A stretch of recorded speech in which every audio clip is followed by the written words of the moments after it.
You know the vibes. Welcome back to another episode of the Hoop Genius podcast brought to you by NBA 2K24. Myself, Mamuzi, alongside him as always, the one and only Mr. BJ Armstrong. BJ, how's it going, man? Real name, no gimmicks. Oh, you know what time of week it is. Yes, it is. It's time to give the people what they want. We answering your questions. Shout out to everyone in the Hoop Genius Discord server. We're answering your questions right now. We're going to go straight in. Joe Shambasi says, are the Lakers serious title contenders? And if not, what do you think could realistically push them over the edge? Who's this again? Say that. Which team? The Lakers. Are they serious title contenders? Oh, okay. Are they serious? Yes, they're serious. Do I think they have enough? You know, Mo, let me say this. You know, Mo, things happen. And I'm going to say this because you and I saw this together. I didn't think the Golden State Warriors 2 years ago had enough to win the championship. Mm-hmm. But the things fell their way. Yep. Mo. If Bron's healthy and AD's healthy in the playoffs, they've given anyone a run for their money. Okay. And so as long as those two are healthy, and I'm going to tell you something, Mo, this kid, Cam Reddish, this kid, Cam Reddish, has been inserted into the starting lineup.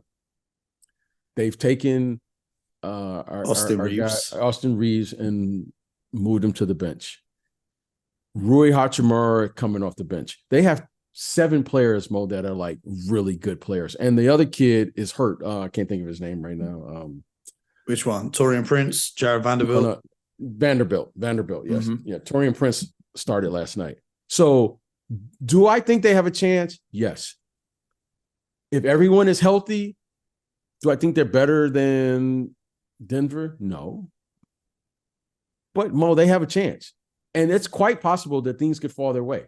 And LeBron and AD, if they're healthy, along with the group as is, they got enough bodies to do it, Mo. So now, and I think they've done a good job in putting together this team, by the way. You know, and then they have the other kid that's out they got from Miami. He was out too. Gabe Vincent. So, Mo, I think Jackson they have Hayes, I think they got bodies. Yes. They just got to stay healthy. They have to stay healthy. And hope someone else takes out Denver. Spencer wants to know our opinions on what OKC's ceiling could be this season. Same as teams as Orlando and Houston, but OKC seem to be closer to making that jump from play-in to playoffs. Well, first of all, I think the Houston Rockets, if they keep playing like this, they could be a playoff team. If you want to know more about that, I made a YouTube video. I'm going to send that to you, BJ. You can react to it on Monday. I'm going to send that to you. But OKC ceiling. Okay, I think OKC this year, you know, when you start playing meaningful games, Mo, as a young, inexperienced team, that means the world. Okay, Shea Alexander's a first-team All-NBA player. Okay, there's not much more we need to say. He was a first-team All-NBA player. Josh Giddey looks like an all-star caliber player.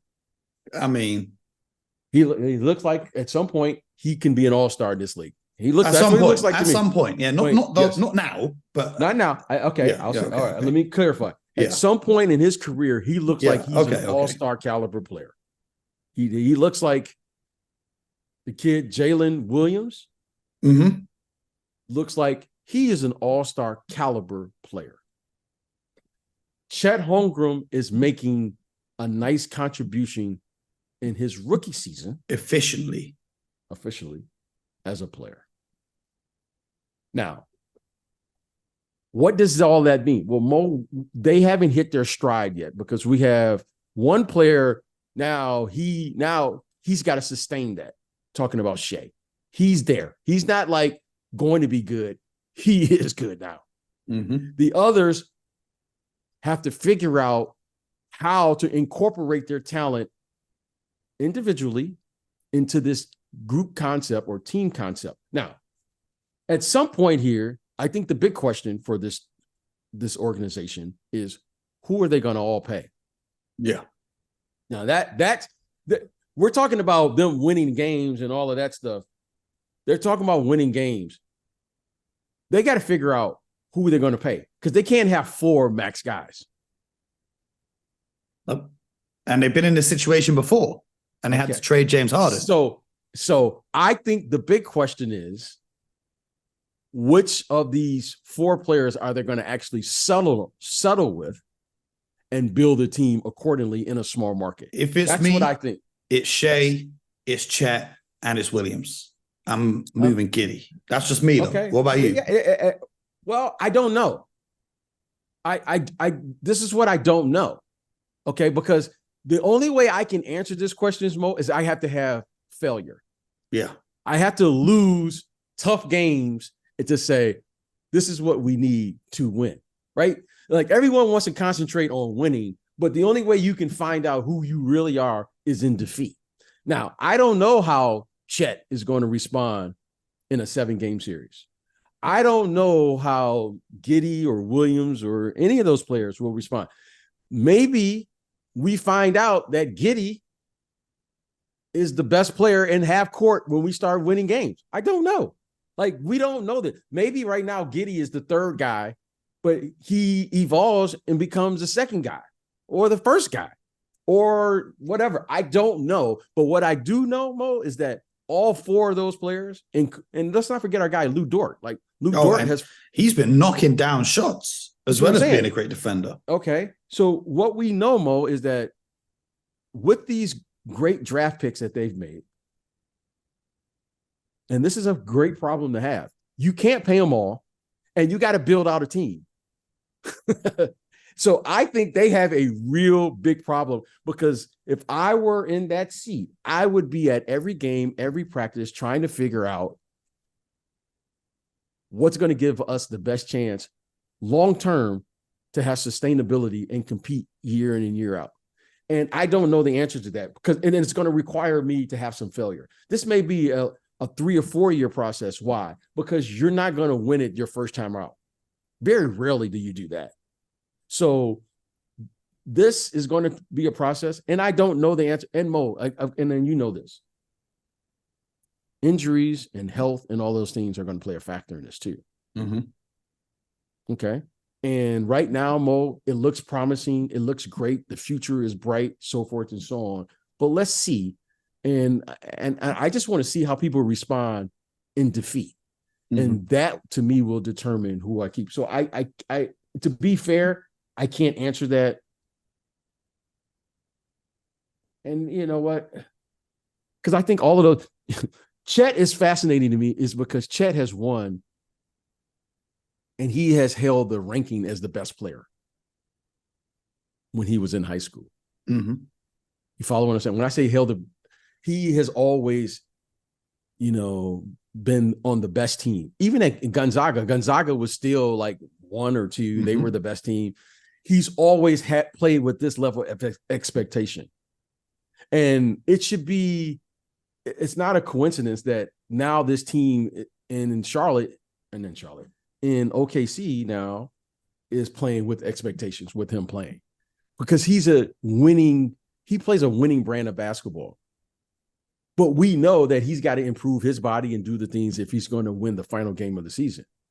So, Mo, it's going to be fascinating to see what Sam Presti and those guys do. They have great problems to have. You definitely want this problem than the other problem, mm-hmm. but they have a great nucleus. They have some great young players. And, Mo, they have a all-NBA first-team player leading the charge. So the foundation is there. Now they got to get it right. Absolutely. Well, AG says, is Ant the best American player in the world right now? I know your answer, BJ. We already know. We've heard it twice this week. Know my answer, Mo. So we heard it twice this week. He's in BJ's top 3 with Giannis and Jokic. So by default, he is the best American player in the world.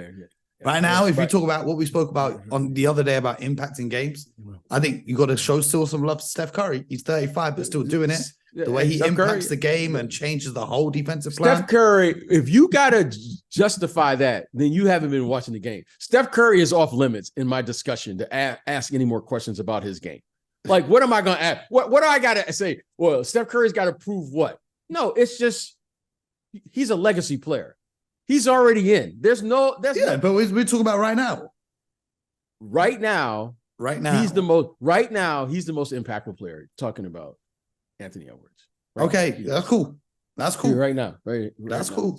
Steph Curry, body of work speaks for itself. There's no questions. There's nothing. Steph Curry been balling this season though, regardless of his body of work. Steph Curry has been. He's been putting that Draymond and those guys in his backpack and carrying them. Okay, and can we say the same thing about Anthony Edwards?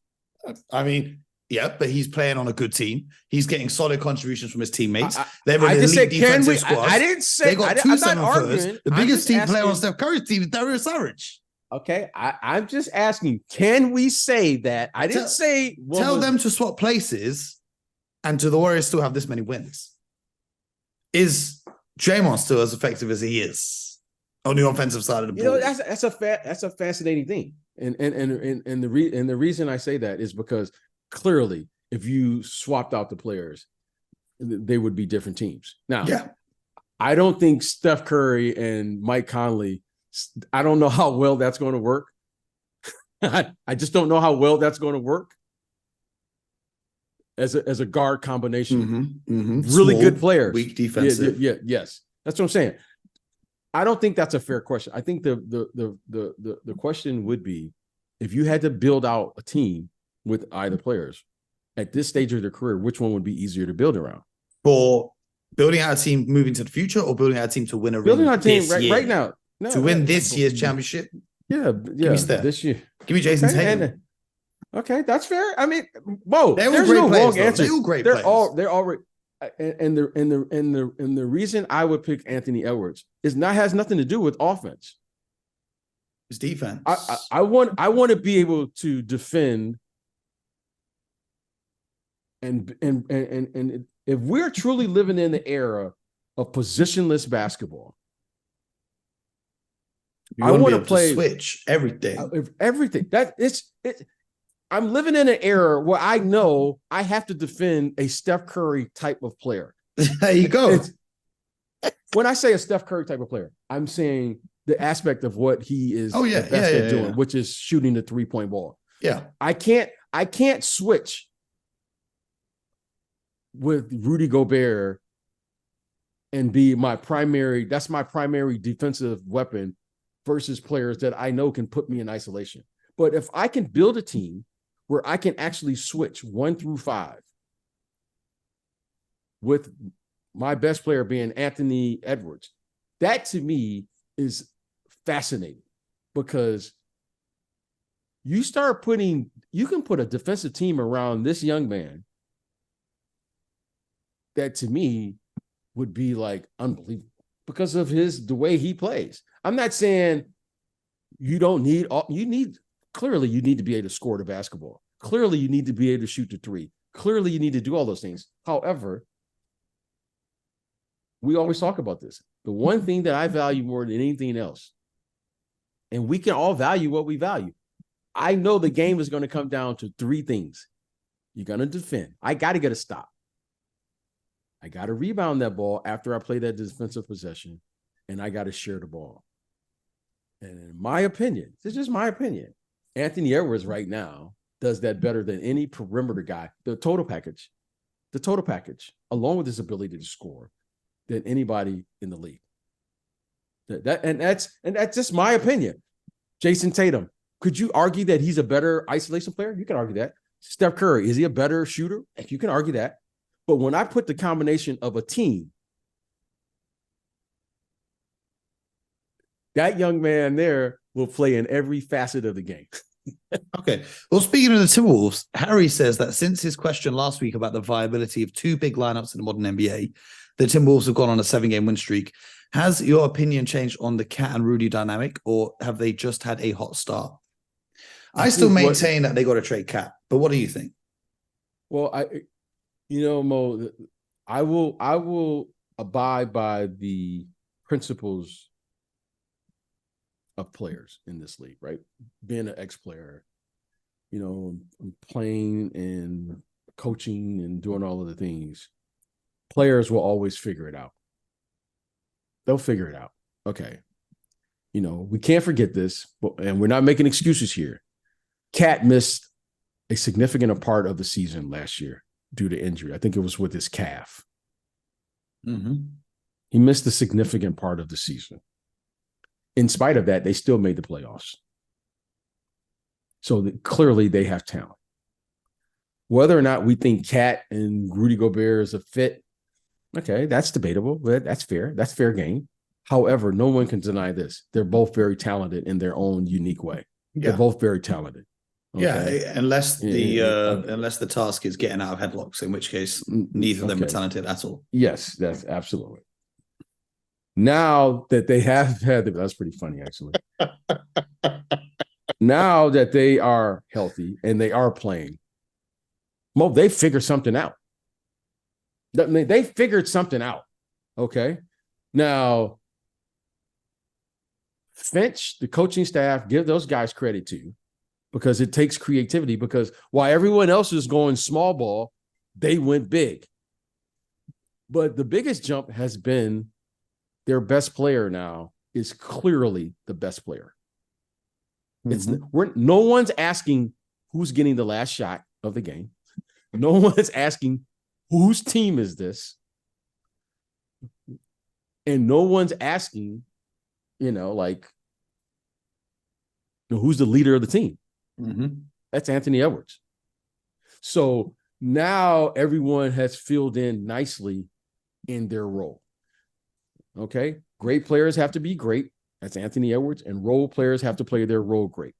Cat and these guys have filled in beautifully thus far at this stage of the season. And that's important. Like Mo, we talk about, you start looking at teams. Well, who's going to get the last shot? We've seen these super teams put together and Rudy has been an all-star. Cat has been an all-star. Anthony Edwards has been an all-star. But we're not debating. Oh, he hasn't been an all-star yet? He hasn't been an all-star yet? Was he? I don't know. I thought he was. I mean, that all-star game was so entertaining. I have a vivid memory of it. Yeah. Was he an all-star? He was last year. Yes. That's how much you remember last year's all-star game. But now it's his team. It's his show. And everyone has kind of settled in. Okay. And that to me is the sign of a star. When people just settle into their role and you're not debating on shots there. Anthony Edwards is going to get the shots. Yeah. Okay. And so I don't think this is a hot start. I think they're healthy and they're playing and they're utilizing their strengths. Now, is it enough? I don't know, but I do know this. That's a tough out. Yeah, they're going to be a tough. They're going to be a tough horse out for me in the Western Conference. They're dark horse in the playoffs. They're going to be a tough out. Speaking of that amazing All-Star game last year, 11 CJR says, now that the All-Star game has gone back to East versus West, if the NBA said that the winner of the All-Star game gets home court advantage in the finals, would this make players actually win to play in the All-Star game and make better viewing? The problem with that is it devalues the regular season, because if you say the winner of the All-Star game gets home court, then the best teams in the East or the West, whoever wins the All-Star game, they're just going to chill out for the rest of the season because they're not worried about home court advantage in the NBA Finals. But what are your thoughts, BJ?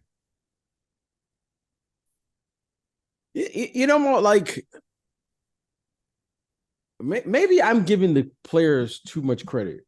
Mo, this is professional sports. and this is the only job in the world where if you don't feel like turning up for work, you don't have to turn up. And if you don't like your working conditions, you can ask to go somewhere sunnier with better tax laws and they'll send you there just because you said so in the media. Yeah, I don't. This is what I don't understand. Maybe I'm missing something with this generation.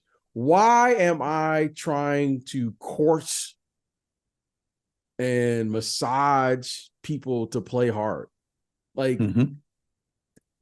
It's never occurred to me not to play hard and give my best. Now, Mo, I'm saying, well, hey guys, what's going to make the guys play hard? Let's figure it out. Well, we can East versus West and do all the other little gimmicks and things. Mo, every beginning of the show, Mo said, the vibes. I know the vibes. Okay. And I tell you, real name, no gimmicks. We're going to give our best. Now, some days are better than others, but we're going to show up and give you our best. Like Mo, like I don't understand. Everyone's dream is to play in the NBA. Mm-hmm. Right? Hey, you hear a guy say it every year in the draft. This is my dream. Mo, your dream is to play in the NBA. Okay. That's great. Great. WNBA, NBA, you're great. You get here and you're like, no, I don't want to play. Like, Mo, No, help me understand. They get paid and then they don't want to play. Okay. Well, Mo, okay.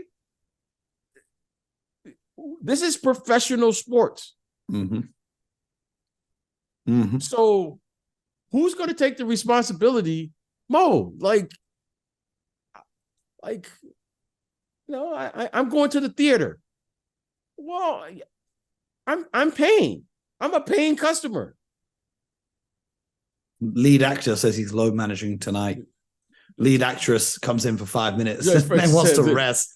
That's what I'm saying. Like, Mo, the director wants to trade to Broadway. He don't want to be on the West End in London. He wants to trade to Broadway. I'm demanding a trade. It's never going to happen.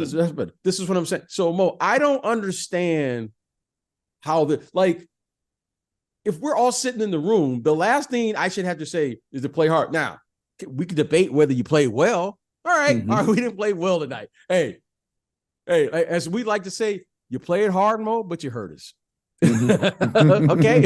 We didn't play well. BJ, you didn't play well tonight. I can live with that. Yep. But Mo, this whole notion of like not playing hard, wait a minute, time out. Where did this come from? I'm trying to figure out, how did this get in the room?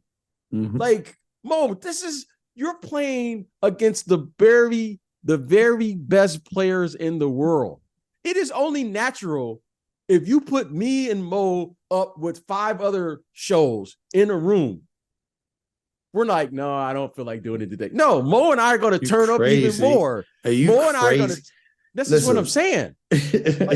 Like I don't even understand this. You let me play in the NBA, you would have to pay me double to get me to stop playing. The game will end and I'll still be out there on the damn court. Mo, this is what I'm saying. Mo, like the whole idea and the notion of not playing hard at any given moment. And I'm playing, Mo, I get a chance to play against the very best players in the world. Yep. You're going to be in the history books. That's the best pickup game in the world. Mo, I got to size myself up just on my pride and ego. Is like, oh man, I get a chance to go against this guy. Let me see what's up. Mm-hmm. Mo, like just on that alone, like Mo, like I don't even understand. Like, I don't think this is a real conversation, because how do you go in the locker room and say, I'm gonna go in the locker room right now and go, hey guys, are you gonna play hard? No, coach, we chilling tonight. but yep. when I turn on my TikTok and Instagram, everyone's grinding in the summer. Why are you saying that as if you have TikTok and Instagram? Well, Mo, when Mo sends you the videos, when Mo sends me the videos and everyone's grinding and playing hard, hashtag or what all the things they're doing. But when I put you in the All-Star game, you're like, no. Like, Mo, this can't be real, because I can't believe that I could walk in that locker room and guys could look at me and tell me that. I no, that's not happening. And I refuse to believe it. So I'm going to stay in denial on that one. Okay. Well, Nad is asking, he saw one of my videos about the salary cap in European football, how that wouldn't work over there. But he wants to know if a relegation system would work in the NBA. You know, in the Premier League, if you're one of the bottom 3 teams, you get relegated to a lower division. He thinks with more teams being added, like Vancouver and Seattle, could relegation and the threat of being demoted to an inferior league be an incentive for those players to play harder? Well, I will say this. Okay. I think this is a really good question. I've actually thought about this question quite a lot, you know, because we're trying to we have this thing going out here that the players don't want to play. Okay. That I don't know how that's got out here. Yeah. Apparently. Okay. But here's the thing. We have a business model that, to me, is the best in the world from professional sports. They share revenue. Mm-hmm. If you take the bottom 2 or 3 teams out, you devalue the franchise, and that's not going to happen. Yeah, well, what you would do is you'd take the NBA and say you've got 32 teams in the NBA now. You would have 22 in the NBA and then 10 in the tanking league or whatever you want to call it, the Skims league. Yes. Well, you're really funny today. You're really funny today. I'm funny every day. Yes. But you're a little extra funny today. Funny. It's Friday. I got the Friday feeling. Okay. So I don't think you would do that because the way the system currently, it works. Okay. But something is happening now where clearly the players aren't performing or playing to the standards that the fans feel that they're giving their very best. That to me that's the gray area here. Yeah. So I just think now we have to get back to the basics. The basics, which is, what is this league really all about? It's about competition. That's what it's all about, Mo. When it's all said and done, you got skills, you're working, you're grinding, whatever it is you're doing. Do you love to compete or not? Mm-hmm. It's just the core of who you are. Like, in the end, why do I play? Like, do you play? Are you just playing to get money? Are you playing to whatever you're playing to do? In the end, we celebrate people who give their very best effort. That's what the Olympic spirit is all about. Like watching someone give and dedicate their life to one event. I think it was, I don't know who said it, like, what's the guy who from Jamaica? Usain Bolt.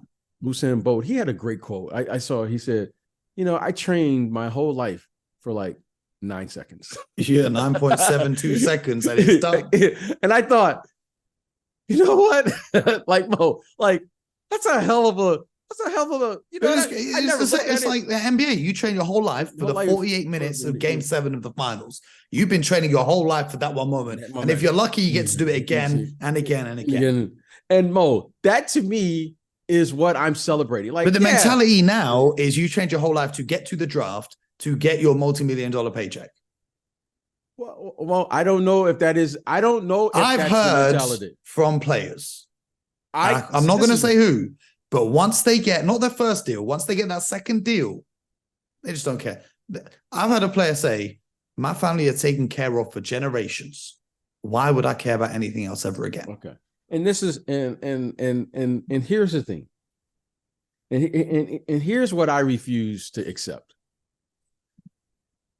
Okay, I can see someone saying that to someone who doesn't understand this business. I can see that. Like, I can see, like, you can go, yeah, I'm getting mine and I'm going home. I'm going to take my ball and I'm going to go home. I could see that. I could see, like, if you don't know this business and understand this business, you could say that and somebody be like, well, you know what? I could see that. However, I don't see another player saying that to anyone who's been in this business and who's sitting in that locker room. Because you know what? Do you understand why you're getting that money? No. You can't say that to Oscar Robertson and all of these people. Mm-hmm. You can't. No. Do you understand what all of those people did to get this game and push this business forward to get here? And anybody who's been in that locker room clearly understands the responsibility and stewardship of this league to push it forward so that the next guy, okay? Mo, I never imagined that I would see players making the amount of money that they're making when I came into this league. And I remember Dr. J and these guys. They never imagined the money that they never imagined. And Mo, everyone pushes the game forward. When I hear what you just said, Mo, you can't tell me that if Dr. J and all of the stars and the people who put, I don't care if you was a superstar role player, you suited up and you played, you participated in this business because the star player understands the responsibility they have to carry this league forward. You can't tell me that player is bold enough to say that to any, because I know we talked about tough guys. I know what some of them guys would do. There ain't no talking in our era. Well, they said it to me. I never spoke to them again. No, that's what I'm saying. Like, I ain't got no reason to be your friend.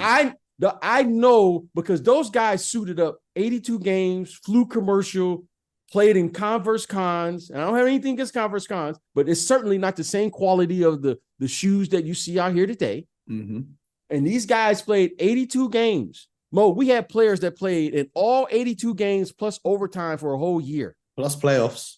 Plus the playoff. Mo, so don't disrespect those people. Facts. Mo, we've had people that couldn't even stay in the same hotels as the other players who didn't look like them. Mm-hmm. Mo, there is a level of respect that we have to show to the people that came before us. And I would hope that if those people today who said that or think that way, that they would just take the time to say, wait a minute, how did I get here? Mo, there was a reason that we're in this position now because those players fought to have free agency and all of the things to participate and the percentage that they're getting from revenue and Mo, I would hope that they just take 2 minutes of your day so you can realize why. This is the thing now. Kids real disrespect. They say, "Oh, they were playing against pros." They just disrespect the history of the game now. I understand if you don't know. I can't be mad at something you don't know. It is my job to bring it to your attention, and once you understand this, then tell me because those guys had to have second jobs. Mm-hmm. Mm-hmm. Okay. Now, once I bring this to your attention and then you understand it and then you can grasp the concept, now say it because Mo, now you don't have an excuse. You can't tell me that if George Gervin wasn't playing today, he wouldn't be crushing this league, but that opportunity and financially because the Iceman, okay, he was doing his thing. That's a bucket. Okay. And these guys weren't missing games. But if you don't know, then Mo, I can't be mad at you for something you don't know. But I just think now, Mo, we're in a time where in the age of information in which we have available to us, we can't allow these young people to say those things because without those people, which they were young back then when they were playing, without them, there would be this wouldn't even be here. This wouldn't even be a possibility. Okay, if Spencer Haywood and all those guys didn't fight for everything, high school players wouldn't be allowed to play. Yeah. It wouldn't even, you understand? Yeah. Like Mo, like you just didn't wake up and it was like, oh yeah, I'm gonna get 20 and get mine. That's it? That's all it takes? Yeah, I'm just gonna get mine and I'm go home and boom, I'm done. Mm-hmm. Peace. Mo, no. Mo, no, that's not how this worked. So in saying that, Mo, I think we have a responsibility to our young people to help them understand all of this that has happened before. And believe it or not, Mo, the game was being played prior to them entering into this business. Okay. Played before they were born, bro. Yes. So I just don't think that, but maybe it's me. It hasn't happened to me, but maybe it is happening. I want to respect it. Like, make all of the money you can get. That was the whole goal and the dream, is to participate in this. It just wasn't available in the 70s, in the 80s, 90s. However, Mo, now it is even more recently, like when you look at the contracts from like 10 years ago or 15 years ago, where you would have some of the best players in the league making $12-13 million a year, and everyone thought that was crazy. Now that's a role player will make that kind of money. You know, I just know this, Mo, like, that's why I you know, when most of us that came in that league in that era, you valued your vet. You valued your vet, and your vet valued you. Why? Because the vet wanted to make sure that you carried on the tradition. The vet wanted to make sure that you understood how to be a pro. Mo, how to be a pro. Like Mo, yeah, I know you're a great player, but this is my vet. This is the guy who, hey man, you can't be eating hot dogs and stuff before the game. I wish someone told me. Hey, Mo, like Glizzy. Yeah, this is how you dress. This is how you Mo. Like it was a real thing. Like now, Mo, like you just can't. Like if my vet heard me saying that to this, like my vets still call and check on me to this day. That's love. Mo, to this day,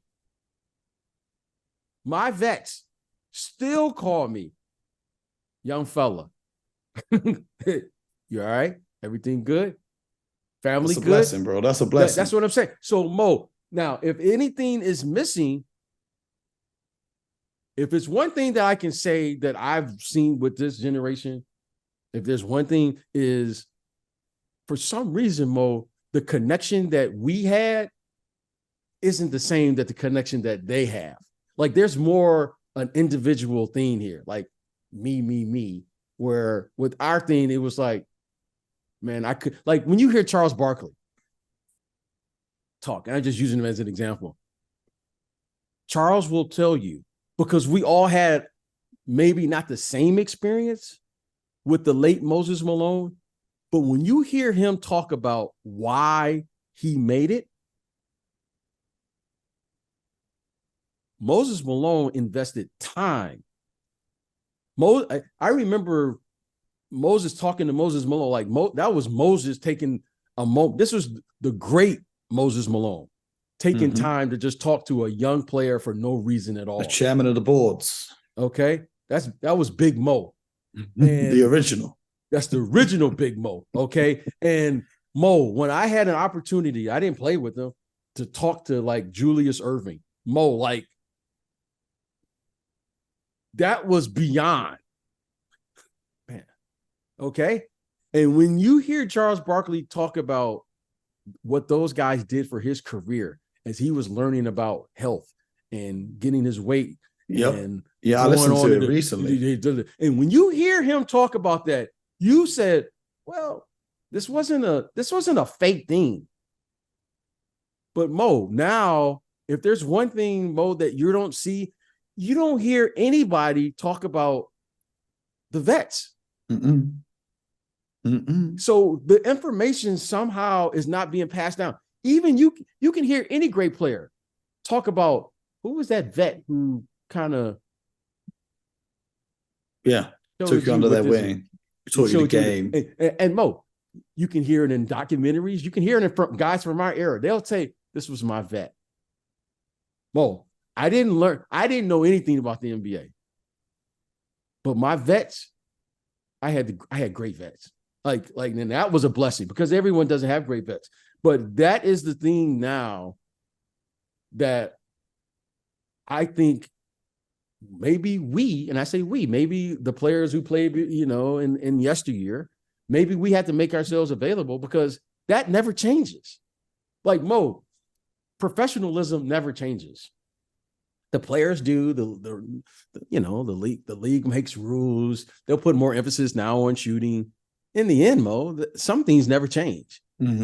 So, in that way, if I had a vet that was talking reckless, Mo, they would show up at my house. Yeah, like it's real. Like, Mo, like it's just amazing to me. It's amazing to me how we've eliminated the vets. The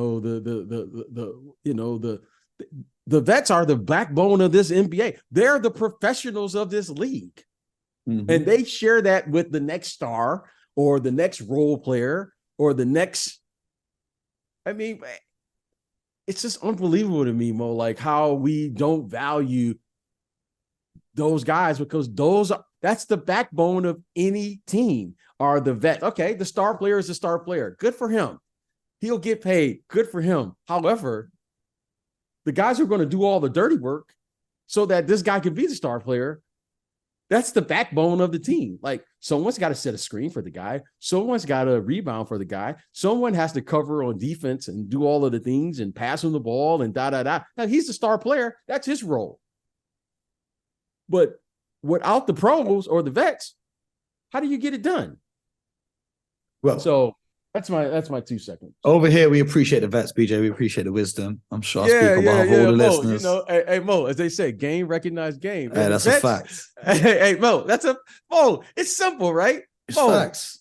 Mo's a star player. Now, let me put the young fellow on the game so he can carry on the tradition. Even in real life, that's how it works, man. Your OGs carry the game. So, Mo, that's what we're here to do. But BJ, appreciate it as always. Appreciate you guys who sent in your questions. If your question didn't get answered, don't worry. We'll get to them next week, because we had so many. We didn't get time for them all. But appreciate each and every one of you. We'll get to the rest of them that we didn't get to shortly. But we'll be back on Monday. Another special guest coming through. So stay locked in for that. Subscribe on YouTube, Spotify, and Apple. And you guys already know, get buckets.